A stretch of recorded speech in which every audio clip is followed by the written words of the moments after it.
तमाशा. गावातील माणसं रानात जात होती.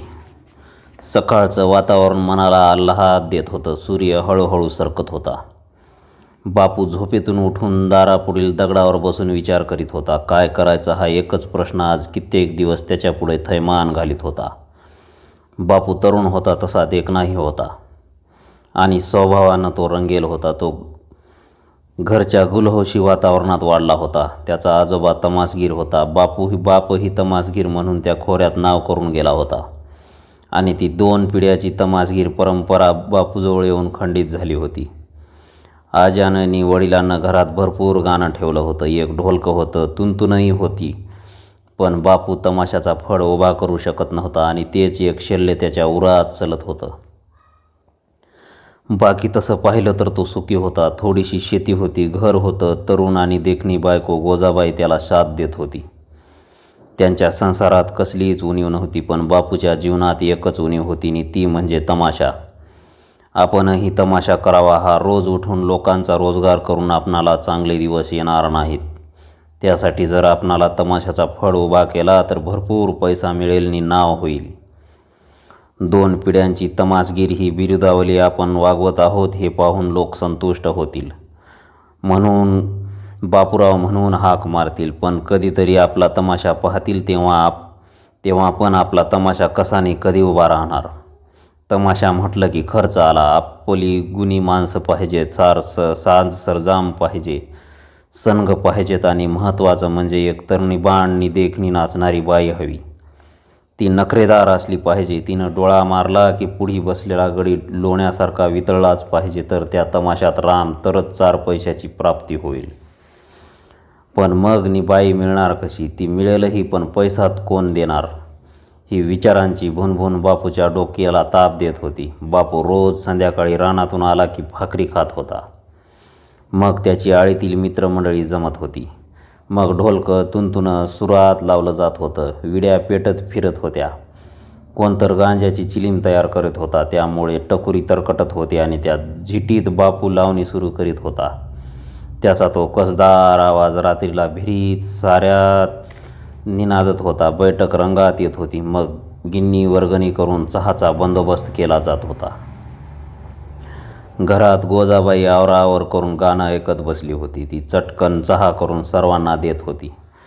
चहानं गळा शेकला की पुन्हा लावणीला जोर चढत होता. असं करून दिवस जात होते. लावणीच्या बैठकीनं रंगलेल्या रात्री उजेडात होत्या आणि बापू आता पुढं काय करायचं असंच स्वतःला विचारत होता. काय चाललंय बापूराव? केसू पाटील येऊन बापू पुढं बसत म्हणाला. रात्री म्या तुमची बैठक ऐकली. झकास रंग भरला होता.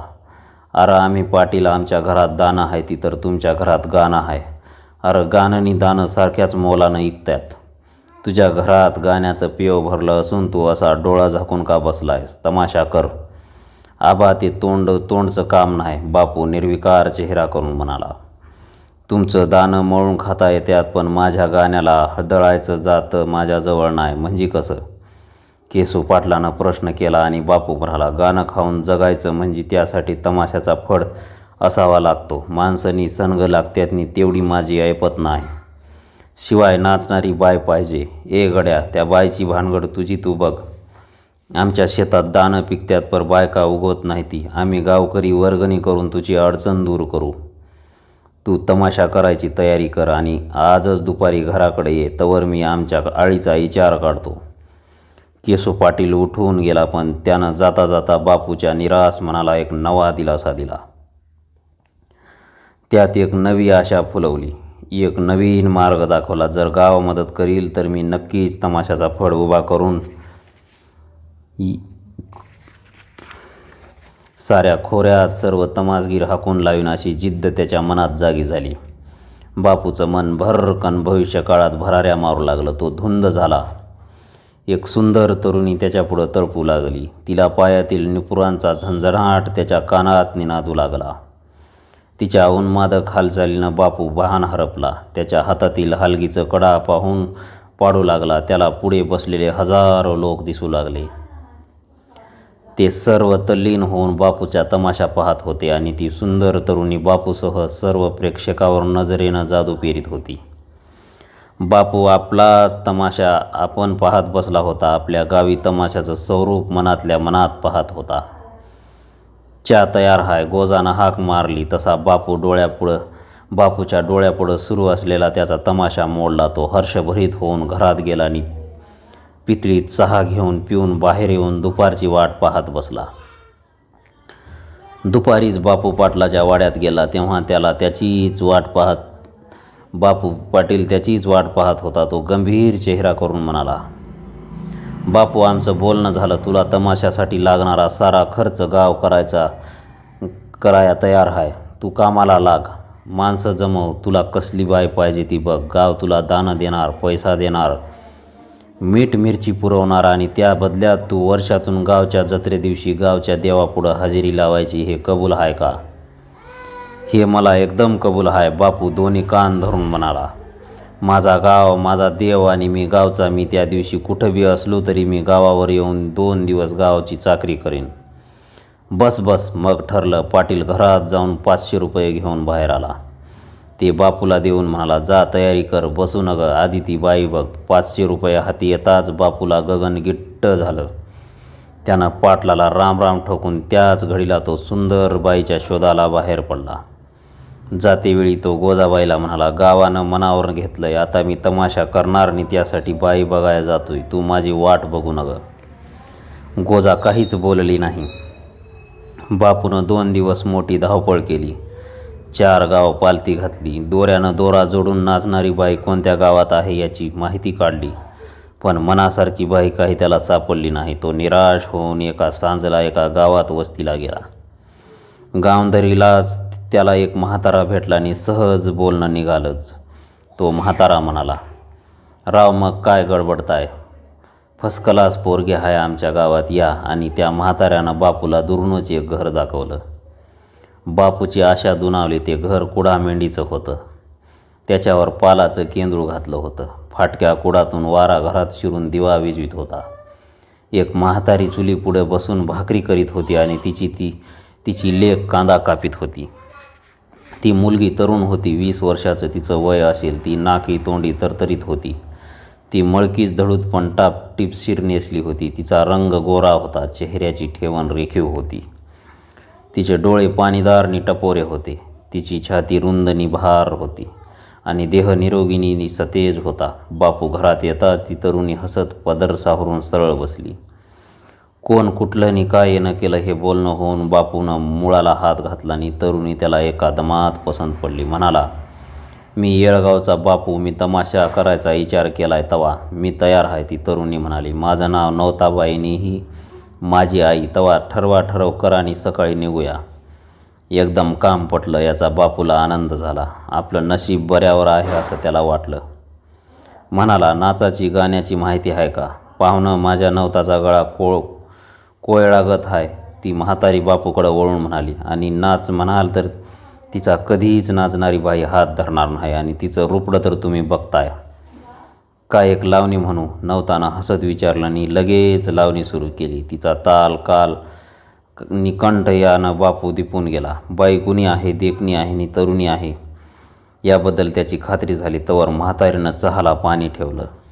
हां बोला, कसं काय ठरवायचं ते सांगा. बापू म्हणाला, वाईच पटलं असं बोला. हे बघा बापूराव, मी वर्षाच्या बोलीनं तुमच्या फळात नाचायचं आणि त्यासाठी तुम्ही आधी 300 रुपये वर्षाचं द्यायचं आणि लुगडं चोळी खाणं पिणं बाकीचं सारं तुम्हीच करायचं. पटलं. बापूनं मान्यता दिली आणि सौदा ठरला. नाची ठरली आणि बापूचा तमाशा अर्ध्या अधिक उभा राहिला. रात्री जेवण झाली. मग गप्पा झाल्या आणि सकाळीच नवताबाई बापूबरोबर निघाली. तिची तयारी होताच बापूनं 300 रुपये मोजून नवताच्या मुठीत दिले. तिनं ते कपाळाला लावून आईला दिले आणि निरोप घेतला. संध्याकाळी कुडूस पडताच बापूराव नवताला घेऊन गावात हजर झाला. नवताचा रुबाब पाहून गोजाबाई मनात चिरकली पण बोलली नाही. सकाळी ती बातमी गावात पोहोचली. बापूनं नवता नावाची बाई आणल्याचं ऐकून पाटलाचं समाधान झालं. त्यावेळी बापूच्या दोस्तांचा जोर झाला. सर्वांनी मिळून तालमीसाठी एक सपाट दारात उभा केलं. नवताला 2 लुगडे आणि 2 खडीच्या चोळ्या तयार झाल्याने एकदम तिचं स्वरूप द्विगुणित झालं. पाटलानं ठरल्याप्रमाणे 2 पोती दाणं, मीठ मिरची, चहा, साखर पाठवली. आणि बापूरावाच्या तमाशाच्या तालमीला आरंभ झाला. डफ तुंतुण्यानं माणसातील कलावंत साकारायला सुरुवात केली. कंठाशी कंठ एकजीव होऊन ते सर्वांचे स्वर्ग निर्माण करू लागले. निर्जीव पदे सजीव होऊन ती माणसाशी बोलू लागली आणि आनंद देऊ लागली. बापू 2 पिढ्यांची तमाशाची वहिवाट सांगणारा दमदार तमासगीर होता, तर त्याला आणि त्याच्या कलेला नवा उजाळा देणारी, नवरूप बहाल करणारी नवता समर्थ अशीच निर्तिका होती. तिच्या पायात जादू होती, कंठात अमृत होतं आणि हालचालीत उन्माद भरला होता. ती नाचत होती, ती गात होती आणि तिचे डोळे रंगारंगाचे कलश भरीत होते. बापूचा तमाशा तयार होत होता. 2 महिन्यात पुष्कळ तयारी झाली होती.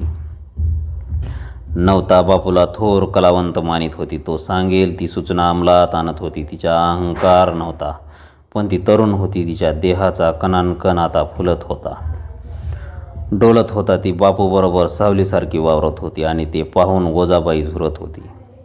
तिला दगा दिसत होता, हृदयात मत्सर प्रक्षोभ करीत होता. त्या दोघांकडे ती संशयाने पाहत होती. दिवस जात होते आणि दिवस येत होते. मध्याह्न रात्र झाली. तालमीचं काम संपलं. बापूचे साथीदार आवरावर करून आपापल्या घरी गेले. सपरात नवता आणि बापूराव दोघेच होते. रॉकेलचा दिवा देवळीत चरफडत होता. त्याचा तांबूस प्रकाश नवताच्या चेहऱ्यावर थरथरत होती. नी ते देखणी नवता मनात काहीतरी निश्चय करीत होती. बापूनं पान खाल्लं नी तो उठणार तीच नवता म्हणाली, बापूराव थोडं बसा की. बापू उठता उठता पुन्हा खाली बसला आणि नवताची मादक नजर त्याच्या काळजाला भिडली. तिच्या हृदयाची भाषा बापूला उमगली. तो हसला, म्हणाला, सांग काय हुकूम आहे. नवता आजूबाजूचा कानोसा घेतला आणि त्याच वेळी काकणाचा आवाज तिच्या कानावर आला आणि ती गंभीर झाली. मग ती खुदकन हसून म्हणाली, आता काही बोलत नाही. मग कवा तरी माझा हुकूम तुम्हाला सांगेन. आणि नवताचा विचार काय असावा, ती अशी का हसते, ती निराळ्याच नजरेनं मला पाहते, याचा अर्थ काय. बापू एक नवीन कोड सोडवू लागला. गावची जत्रा जवळ आली आणि बापू तमाशा कराय तयार झाला. गावाला बरं वाटलं. परगावचा तमाशा हुडकीत फिरायची पाळी टळली. आता ह्यो घरचा कैक बैल कवाबी सोडून आवताला झुपता येईल असं कित्येकाने बोलून दाखवलं. येळगावची जत्रा भरली होती. अनेक गावचे कर्ते कारभारी जत्रेला आले होते. येळगावच्या जत्रेस येळगावचा तमाशा हे मुख्य आकर्षण होते. तमाशा पाट्या फिरल्या होत्या आणि माणसं तमाशाची वाट पाहत होते. पालखी फिरलीनी बापूचा तमाशा उभा राहिला. नवता जर राजाच्या राणीसारखी सजली होती. तिच्या अप्रतिम रूपाला साजानं साजरी केली होती आणि कलेनं तिला हात दिला होता. नवता नाचत होती आणि कैक गावचे लोक तल्लीन होऊन माना डोलत होते. त्या सर्वांना नवतानं भारलं होतं. त्यांची मनं कधीच जिंकली होती. माणसं वेडावली होती. ती तमासगिरावर पैसे उधळीत होते आणि नोटा काढून नवताला हाक मारीत होती. मग ती वारुळातून बाहेर पडलेल्या नागिनीसारखी डुलत डुलत जात होती आणि मुठीत नोटा घेऊन गालात हसत पुन्हा रिंगणात येत होती. तमाशा रंगात रंग भरीत होता. गाव संतोषला. गावकऱ्यांनी पुन्हा 300 रुपये बापूला दिले आणि केशू पाटील म्हणाला, नाव केलंस, आता खोऱ्यात आपल्या गावच्या नावाचा डंका वाजू दे. लौकिक मिळव, गाव तुझ्या पाठीवर हाय, घाबरू नका. आणि त्याच फडात बापूला अनेक गावच्या जत्रेच्या सुपाऱ्या मिळाल्या आणि तो दुसऱ्या दिवसापासून आपला फळ घेऊन बाहेर पडला. गोजा मनात झुरत होती. बापूला कैफ चालला होता हे ती जाणून होती. नवता बापूला जिंकणार आणि मग आपला घोर पराभव होणार याबद्दल तिची खात्री झाली होती. पण ती स्तब्ध होती. काहीच बोलू शकत नव्हती. ती जळेल तसं तापावं तसा विचार करून दिवस रेटीत होती. 2 महिन्यात बापूनं सारा खोरा दणाणून सोडला होता. आता त्याला लोक बापूराव म्हणत होते. नवताचं नाव सर्वतोमुखी झालं होतं. बापूरावांचा तमाशा म्हणताच गावच्या गाव उलटीत होती. माणसांची रीग लागत होती. 2 महिन्यानंतर बापूराव आपला फड घेऊन पुन्हा गावावर आला. तेव्हा तो पार बदलून गेला होता. आपणही कोणीतरी आहोत याची त्याला ओळख पटली होती आणि ती हे दिवस दाखवल्याबद्दल तो केशू पाटलाचे उपकार मानित होता. जेव्हा बापूराव गावी आला तेव्हा गोजानं त्याला डोळे भरून पाहिला. त्याच्यात किती बदल झाला आहे याची चाचणी घेतली, पण तो तिला पूर्वीसारखाच वाटला. त्यामुळे तिला आनंद झाला. मात्र तिच्या अंतरीची भीती गेली नव्हती. तो बापूरावांच्या फडाचा विश्रांतीचा काळ होता. दारापुढील सपरात सर्व सामान ठेवले होते. तिथं सर्वच्या सर्व तमाशगीर जमून पुढं विचार करीत होते. एखाद्या दिवशी तालीम होत होती, कधी बैठक रंगत होती. एका रात्री सफरातील बैठक मोडली. सर्व लोक घरोघर गेले. नवता आणि बापूराव दोघे बोलत बसली. नवतानं डोळे फिरवून त्याच्याकडे पाहिले. म्हणाली, मी एक गोष्ट बोलन म्हणतोय, पण तशी येळच येईना. मग आता सांग की. बापूराव म्हणाला, काही एक मनात ठेवू नग. आपलं ठरलं होतं की 300 रुपये वर्षाचं आणि बाकी लुगडं चोळी खाणं पिणं सारं तुम्हीच करायचं. नवतानं जुनी आठवण काढली. मग तुला कशाची कमी आहे? बापूनं विचारलं. सारं आहे, पण मला जे पाहिजे तेच मिळत नाही. नवता हसत हसत गंभीर होऊन म्हणाली, तमाशात नाचणाऱ्या बाईवर तमाशाच्या मालकी असावी असं मला वाटतं. नवता बापूनं तोंड उघडली. नवता मधीच म्हणाली, मी बी माणूस आहे. घरातील जशी वाशाची गरज असती तशी मनाला मनाची जोड असावी लागते. माझ्या मनाला तुमच्या मनाची जोड पाहिजे, नाहीतर माझं मन मरल आणि मेलेलं मन तुमच्या कामी पडणार नाही. हे ऐकून बापू विचारात पडला आणि त्याच वेळी देवळीतील दिवा विझला. उशिरानं नवतानं दिवा लावला आणि बापू विचारमग्न झाला. माझ्या मनाला तुमच्या मनाची जोड पाहिजे, नाहीतर माझं मन मरल आणि मग ते मेलेलं मन तुमच्या काही कामी पडणार नाही. हे नवताचे शब्द त्याच्या मस्तकात धिंगाणा घालू लागले. जर तिच्या मनाला मी माझ्या मनाची जोड नाही दिली तर काय करील? तिचं मन मरल आणि तेच मेलेलं मन माझा तमाशा मारेल. मग तमाशा जगवण्यासाठी मी काय करू? तमाशा मेला की मी मरणार, मग मला जगता येणार नाही. गावानं मला हात दिला, मी तमाशा उभा केला. दर साल मी देवापुढं हजेरी लावीन असं गावाला वचन दिलं, आणि जर आताच 2च महिन्यात नवता गेली आणि माझा तमाशा मेला तर गाव काय म्हणाल? मग मी देवापुढं दर साल हजेरी कशी लावणार? नवता गेली की माझं सारच जाईल. गाव, गोजा, तमाशा आणि नवता यांत बापूचा आत्मा चिरफडला जाऊ लागला. नवताच्या मनाला जर मी त्याच्या मनाची जोड नाही दिली तर गोजाचं मन काय म्हणाले या विचारानं त्याच्या मनात मस्तकात काहूर उठलं. पुन्हा 4 दिवस तसेच गेले. तिन्ही सांज झाली होती. नवता आणि बापू दोघंच सपरात बसली होती. गोजानं बापूला घरात बोलवून घेतलं आणि गंभीर होऊन म्हणाली, तुम्ही का रंजित झालाय? मी नवताचं सारं बोलणं ऐकलंय. तुम्ही माझी काळजी करू नका. तिच्या मनाला जोड द्या, नाहीतर तुमचा तमाशा मरल. गावचा बोल येईल, लौकिकाला बट्टा लागल. गोजा बापूचा आत्मा कळवळला आणि गपकन नवता घरात आली. त्या दोघांमध्ये उभी राहिली म्हणाली, गोजाक्का, मी मोठ्या मनाची आहे. तुम्ही तिच्या मनाची काळजी घ्या. माझं मन कधीच मरणार नाही. मला सारं रोज मिळतं. तुम्ही बटाव होता, मी तुमची मोहना होते. तुम्ही कृष्ण होता, मी तुमची राधा होते. तीच माझ्या मनाला जोड मिळते. मी कधीच तुम्हाला आणि तुमच्या तमाशाला टाकून जाणार नाही. त्या नवताच्या वाक्याने बापूवर अमृत वर्षाव केला. गोजाला आनंदाचं भरतं आलं आणि तिनं नवताला मिठी मारली. म्हणाली, मी हरले आणि तू जिंकलीस. मग बापूला नवा जोम आला. तो बेभान होऊन तमाशा करू लागला. अगदी वेडा होऊन तो तमाशा करीत होता आणि तशीच वेडी होऊन नवता नाचत होती. तिच्या पायातील पैंजण तो खोराक धुंद झाला होता आणि तिच्या त्या नुपुरांना बापूचा डब गरजून साथ देत होता. तंत्रांशी सोर एकरूप व्हावा तशी नवता आणि बापू एकरूप होऊन आपल्या कलेचे इंद्रधनुष्य निर्माण करून वारणाखोरा संतुष्ट करीत होती. ते पैंजण अखंड निनादत आहेत. तो पैंजणाचा नाद मराठी मन सुखावित आहे.